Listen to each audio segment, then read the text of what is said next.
ಎಲ್ರಿಗೂ ನಮಸ್ಕಾರ, ನಾನು ನಿಮ್ಮ Prajwal. Welcome back to my channel. India versus England test ಸೀರೀಸ್ನಲ್ಲಿ ಎರಡನೇ ದಿನ ಶುಭ್ಮನ್ ಗಿಲ್ ಮತ್ತು ರಿಷಬ್ ಪಂತ್ ನಾಯಕ ಮತ್ತು ಉಪನಾಯಕ ಇಬ್ಬರು ಓಪನಿಂಗ್ ಮಾಡ್ತಾರೆ. ಇಬ್ಬರ ಭರ್ಜರಿ ಬ್ಯಾಟಿಂಗ್ ಇಂದಾಗಿ ಇಂಡಿಯಾಗೆ ರೀಸ್ಟಾರ್ಟ್ ಸಿಗ್ತದೆ ಡೇ 2 ಅಲ್ಲಿ. ಹೌದು, ಶುಭ್ಮನ್ ಗಿಲ್ ಮತ್ತು ರಿಷಬ್ ಪಂತ್ 65 ಸ್ಕೋರಲ್ಲಿ ಸೆಕೆಂಡ್ ಡೇ ಅಲ್ಲಿ ಸ್ಟಾರ್ಟ್ ಮಾಡಿದ ರಿಷಬ್ ಪಂತ್ 134 ಹಾಗೂ ಶುಭ್ಮನ್ ಗಿಲ್ 147. ಶುಭ್ಮನ್ ಗಿಲ್ ಅವರು ಒಂದು 6 ಹೊಡೆಯುವ ಒಂದು ಪ್ರಯತ್ನದಲ್ಲಿ ಫೀಲ್ಡರ್ಗೆ ಕ್ಯಾಚ್ ಕೊಟ್ಟು ಔಟ್ ಆದ್ರು. ಹೌದು, ರಿಷಬ್ ಪಂತ್ ಅವರು ಮೇಲಿಂದ ಮೇಲೆ 6 ಹೊಡಿತಿದ್ರು, ಸೋಯಬ್ ಬಶೀರ್ಗೆ 6 ಹೊಡಿತಿದ್ರು, 3-4 6 ಎಲ್ಲ ಹೊಡೆದ್ರು. ಅದನ್ನು ನೋಡಿ ಶುಭ್ಮನ್ ಗಿಲ್ಗೆ ಸಾಯ್ತಂತ ನಾನು ಒಂದು 6 ಹೊಡೆಯುವ ಅಂತ. ಹಾಗೆ 147ರಲ್ಲಿರುವಾಗ ಒಂದು 6 ಹೊಡೆಯುವ ಪ್ರಯತ್ನದಲ್ಲಿ ಫೀಲ್ಡರ್ಗೆ ಕ್ಯಾಚ್ ಕೊಟ್ಟು ನಾಯಕ ಶುಭ್ಮನ್ ಗಿಲ್ ಔಟ್ ಆದ್ರು. ಅದರ ಬೆನ್ನಲ್ಲಿ ಕರುಣ್ ನಾಯರ್ ಬರ್ತಾರೆ. ಅವರ ಒಂದು ಜರ್ನಿ ಸ್ಟಾರ್ಟ್ ಅಂತ ಹೇಳ್ಬೋದು ಟೆಸ್ಟ್ ಅಲ್ಲಿ. ಆದ್ರೆ ಅವರದೊಂದು ರೀಸ್ಟಾರ್ಟ್ ಜರ್ನಿ ಡಕ್ ಇಂದ ಸ್ಟಾರ್ಟ್ ಆಯ್ತು.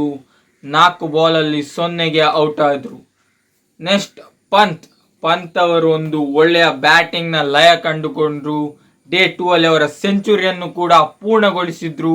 ಅದರ ನಂತರ ಅವರ ಒಂದು ಸೆಲೆಬ್ರೇಷನ್ ಅನ್ನು ಕೂಡ ಮಾಡಿದ್ರು. ನಂತರ ಅವರು ಬ್ಯಾಟಿಂಗ್ ಒಳ್ಳೆ ರೀತಿ ಬ್ಯಾಟಿಂಗ್ ಎಲ್ಲ ಮಾಡ್ತಿದ್ರು, ಮಲಗಿ ಎಲ್ಲ ಎದ್ದು ಬಿದ್ದು ಬ್ಯಾಟಿಂಗ್ ಮಾಡ್ತಿದ್ರು. ಸ್ಪಿನ್ನರ್ಸ್ಗಂತೂ ಇವರು ಒಂದು ಕಂಠಕರ್ತರ 6 ಅನ್ನೆಲ್ಲ ಹೊಡಿತಿದ್ರು. ಒಟ್ಟಿಗೆ 6 ಸಿಕ್ಸರ್ಸ್ ಟೆಸ್ಟ್ ಅಲ್ಲಿ 6 ಎಲ್ಲ ಹೊಡಿತಿದ್ರು. ಆ ತರ ಒಂದು ಕ್ಲಾಸಿ ಬ್ಯಾಟಿಂಗ್, ಅಗ್ರೆಸಿವ್ ಬ್ಯಾಟಿಂಗ್ ಅಂತ ಹೇಳ್ಬೋದು. ಅವರೊಂದು LBW ಅವರಿಗೆ ಅದು ಗೊತ್ತಾಗ್ಲಿಲ್ಲ, ಯಾವ ರೀತಿ ಬಾಲ್ ಬಂತಂತೇಳಿ ರೀಡ್ ಮಾಡ್ಲಿಕ್ಕೆ ಆಗ್ಲಿಲ್ಲ, LBW ಆಯ್ತು. ಹೀಗೆ ಶುಭ್ಮನ್ ಗಿಲ್ ಮತ್ತು ಪಂತ್ ಅವರೇ ಒಂದು ಸ್ಟ್ರಾಂಗ್ ಪಾರ್ಟ್ನರ್ಶಿಪ್ ಬಿಲ್ಡ್ ಮಾಡಿದ್ದು. ಅವರ ನಂತರ ಯಾವುದೇ ಸ್ಟ್ರಾಂಗ್ ಪಾರ್ಟ್ನರ್ಶಿಪ್ ಇಂಡಿಯಾದ ಪರ ಬರಲಿಲ್ಲ. ಠಾಕೂರ್ ಅವರು ಔಟ್ ಆದ್ರು, ಜಡೇಜಾ ಅವರು ಒಂದು ದೊಡ್ಡ ಮೊತ್ತ ಹೊಡಿಲಿಕ್ಕೆ ಆಗಲಿಲ್ಲ, 15ರಲ್ಲಿ ಔಟ್ ಆದ್ರು. ಬೂಮ್ರಾ ಬಂದ್ರು, ಅವರು ಔಟ್ ಆದ್ರು. ಪ್ರಸಿದ್ಧ ಕೃಷ್ಣ ಬಂದ್ರು, ಅವರು ಔಟ್ ಆದ್ರು. ಡೇ 1 ನಲ್ಲಿ 359ಕ್ಕೆ 3 ಇತ್ತು.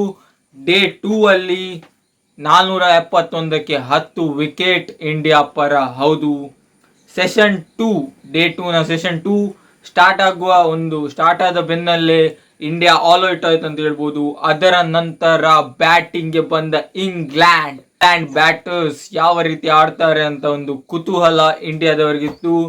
ಅದೇ ರೀತಿ ಕ್ರಾವ್ಲಿ ಮತ್ತು ಡಕೆಟ್ ಅವರಿಬ್ಬರು ಒಂದು ಓಪನಿಂಗ್ ಪೇರ್ ಇಂಗ್ಲೆಂಡ್ ಪರ ಬಂದದ್ದು.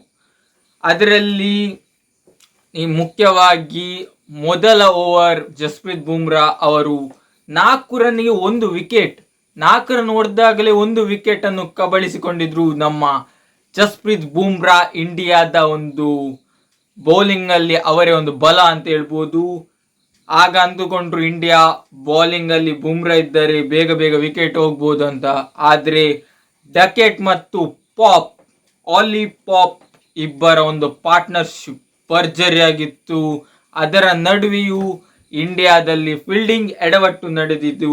ಹೌದು, 2 ಬಾರಿ ಒಂದು ಕ್ಯಾಚ್ ಎಲ್ಲ ಬಿಟ್ರು. ಜೈಸ್ವಾಲ್ ಒಂದು ಕ್ಯಾಚ್ ಬಿಟ್ರು, ಜಡೇಜಾ ಅವರು ಕೂಡ ಒಂದು ಕ್ಯಾಚ್ ಅನ್ನು ಬಿಟ್ರು.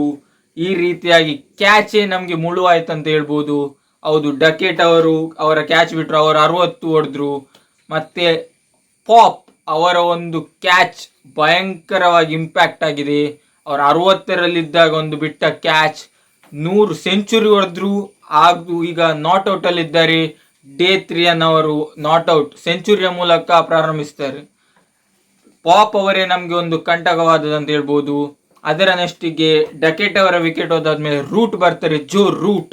ಇಂಗ್ಲೆಂಡ್ ನ ಒಂದು ಬಲಶಾಲಿ ಬ್ಯಾಟಿಂಗ್ ಅಂತ ಹೇಳ್ಬೋದು. ಟೆಸ್ಟ್ ಅಲ್ಲಿ ಅವರ ಒಂದು ಸಾಲಿಡ್ ಆದ ರೆಕಾರ್ಡ್ ಎಲ್ಲ ಬರ್ತಿದ್ದಾರೆ. ಆದ್ರೆ ಅವರನ್ನು ಕೂಡ ಜಸ್ಪ್ರೀತ್ ಬುಮ್ರಾ ಅವರು ಬೇಗ ಹೊತ್ತು ಗ್ರೌಂಡ್ ಅಲ್ಲಿ ಇರ್ಲಿಕ್ಕೆ ಬಿಡ್ಲಿಲ್ಲ, ಔಟ್ ಮಾಡಿದ್ರು. ಅದಲ್ಲಿ ಸ್ಲಿಪ್ಪರ್ಗೆ ಕ್ಯಾಚ್ ಕೊಟ್ಟು ಔಟ್ ಆದ್ರು. ನೆಕ್ಸ್ಟ್ ಬ್ರೋಕ್ ಅವರು ಕೂಡ ಬಂದ್ರು. ಅವರ ಒಂದು ಕ್ಯಾಚ್ ನಮ್ಗೆ ಸಿಕ್ಕಿತ್ತು, ಆದ್ರೆ ಅಷ್ಟರಲ್ಲಿ ನೋ ಬಾಲ್. ಜಸ್ಪ್ರೀತ್ ಬುಮ್ರಾ ಅವರು ನೋ ಬಾಲ್ ಹಾಕಿದ್ರು, ಅದರಿಂದ ಆ ಒಂದು ವಿಕೆಟ್ ಮಿಸ್ ಆಯ್ತು.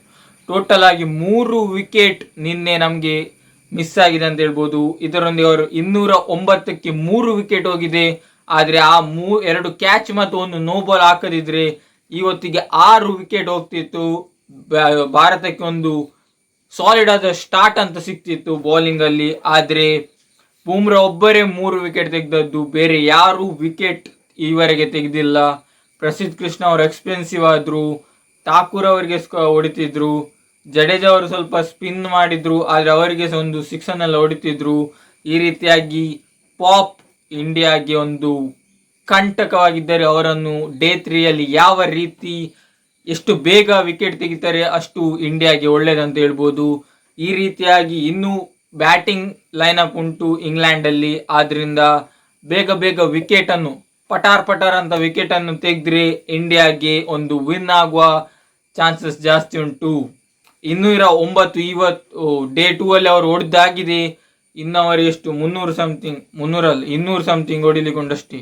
471 ಇಂಡಿಯಾ ಹೊಡೆದದ್ದು. ಅವರು 471 ಕ್ರಾಸ್ ಮಾಡಬೇಕು. ಆದರೆ ಅಷ್ಟರೊಳಗೆ ನಾವು 400 ಒಳಗೆ ಅವರನ್ನು 10 ವಿಕೆಟ್ ತೆಗೆದ್ರೆ, ನಾವು ಸೆಕೆಂಡ್ ಇನ್ನಿಂಗ್ಸ್ ಅಲ್ಲಿ ಸ್ವಲ್ಪ ರನ್ ಕೊಟ್ಟು ಡಿಕ್ಲೇರ್ ಮಾಡಿದ್ರೆ ನಾವು ಡೇ 5 ಒಳಗೆ ಅವರನ್ನು ಕಟ್ ಹಾಕ್ಬೋದು ಮತ್ತು ವಿನ್ ಆಗ್ಬೋದು. ಜಸ್ಪ್ರೀತ್ ಬೂಮ್ರಾ ಅವರಿಗೆ ಸಾಥ್ ಕೊಡಬೇಕು ಬೇರೆ ಬೌಲರ್ ಸಿರಾಜ್, ಪ್ರಸಿದ್ಧ ಕೃಷ್ಣ ಅಂತವರು.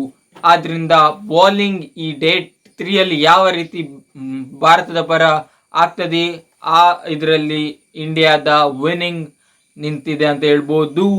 ಇಂಡಿಯಾದ ಪರ 3 ಸೆಂಚುರಿ ಬಂದ್ರೆ ಇವರದ್ದು ಈಗಾಗಲೇ 1 ಸೆಂಚುರಿ ಬಂದಾಗಿದೆ. ಅದು ಕೂಡ ನಾವೇ ಕೊಟ್ಟದಂತ ಹೇಳ್ಬೋದು. ವಿಕೆಟ್ ಅಂದ್ರೆ ಕ್ಯಾಚ್ ಬಿಟ್ಟು 100 ಓಡಿಸ್ಕೊಂಡಾಗೆ ಆಯ್ತು. ಇನ್ನು ಕ್ಯಾಚ್ ಬಿಡಬಾರ್ದು, ಫೀಲ್ಡ್ ಸ್ಟ್ರಾಂಗ್ ಆಗಿರ್ಬೇಕಂತ ಇಂಡಿಯಾದ ಪರ ಇವತ್ತು ಗೌತಮ್ ಗಂಭೀರ್ ಅವರು ಮಾತಾಡಿರ್ತಾರೆ. ಯಾವ ರೀತಿ ಫೀಲ್ಡಿಂಗ್ ಮಾಡಬೇಕು, ಯಾವ ರೀತಿ ಬೌಲಿಂಗ್ ಮಾಡಬೇಕು, ಸ್ಟ್ರಾಟಜಿ ಎಲ್ಲ ನಡೆದಿರ್ತದೆ. ಆದ್ರಿಂದ ಡೇ 3ಯಲ್ಲಿ ಯಾವ ರೀತಿ ಇಂಡಿಯಾ ಮತ್ತೆ ಕಮ್ ಬ್ಯಾಕ್ ಮಾಡ್ತದೆ ನೋಡುವ. ಎಲ್ಲರಿಗೂ ನಮಸ್ಕಾರ.